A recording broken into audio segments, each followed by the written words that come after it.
Subscribe to our YouTube channel and press the bell icon to get the latest updates.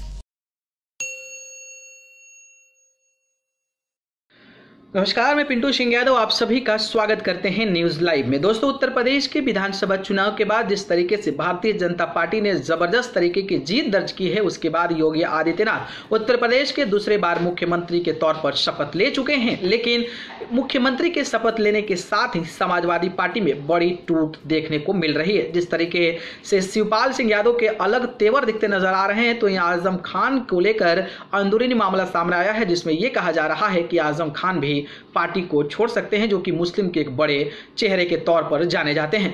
अब लोग ये कह रहे हैं कि अखिलेश यादव का साथ अगर शिवपाल यादव और आजम खान अलग हो गए तो अखिलेश यादव के वोट बैंक पर क्या असर पड़ेगा, इसकी मैं पूरी जानकारी आप सभी को बताने वाला हूं। दरअसल बात करूं तो उत्तर प्रदेश विधानसभा चुनाव में हार के बाद समाजवादी पार्टी में बगावती शुरू होने लगे हैं। एक तरफ गठबंधन के सहयोगी रहे रालोद और सुहेलदेव भारतीय समाज पार्टी रणनीति पर सवाल उठा रहे हैं, तो वहीं पार्टी के बड़े मुस्लिम चेहरे आजम खान का खेमा भी अखिलेश के खिलाफ बोलने लगा है। इसके अलावा प्रगतिशील समाजवादी पार्टी बनाने वाले अखिलेश के चाचा शिवपाल के तो लगातार भाजपा में जाने की अटकलें जोड़ पकड़ रही है। गुरुवार को इन अटकलों ने तब और जोड़ पकड़ा जब उन्होंने समान नागरिक संहिता को लागू करने की मांग कर दी। बता दें कि यह भाजपा का मुद्दा रहा है, जबकि सपा इसे लेकर उस पर लगातार निशाना साधती रही है।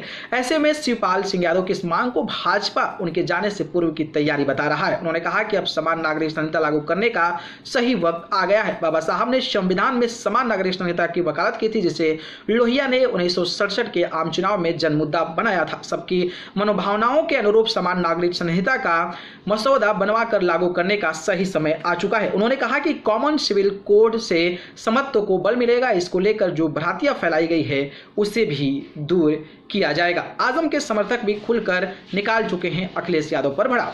इससे पहले आजम खान के समर्थक अखिलेश यादव पर आरोप लगा चुके हैं कि वह जानबूझकर उनके लिए पैरवी नहीं कर रहे हैं। उन्होंने तो यहां तक कहा कि सीएम योगी ने सही ही कहा था कि अखिलेश यादव नहीं चाहते हैं कि आजम खान जेल से बाहर निकले। चर्चाएं तो यह भी है कि आजम खान अलग पार्टी बना सकते हैं। ऐसे में समाजवादी पार्टी के सामने अपना वेश कहे जाने वाले मुस्लिम और यादव मतदाताओं को साधने की चुनौती है। एक तरफ आजम खान मुस्लिम सियासत के बड़े चेहरे रहे हैं, तो वहीं शिवपाल यादव समाजवादी पार्टी के प्रदेश अध्यक्ष के तौर पर काम कर चुके हैं और राज्य के हर जिले में उनकी पकड़ मानी जाती है। ऐसे में यदि शिवपाल सिंह यादव समाजवादी पार्टी का साथ छोड़ते हैं, तो फिर विस्तार की कोशिश में लगे अखिलेश यादव के लिए ये बड़ा झटका होगा। उनके लिए पहली चुनौती अपने बेस वोट बैंक को ही बचाने की खड़ी हो जाएगी। गौरतलब है कि समान नागरिक संहिता भाजपा के लिए मूल एजेंडे में शामिल है। शिवपाल यादव अपनी पार्टी के अध्यक्ष के अलावा समाजवादी पार्टी के विधायक भी हैं। अखिलेश यादव से नाराजगी के चलते वो बड़ा कोई कदम उठाने की तैयारी में है। इसमें भाजपा के साथ जाने की भी बात शामिल है। हालांकि अब तक उन्होंने अपने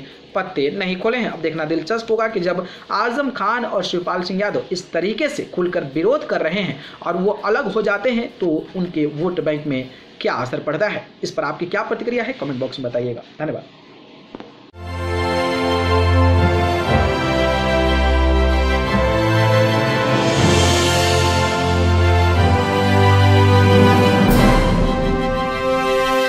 Subscribe to our YouTube channel and press the bell icon to get the latest updates.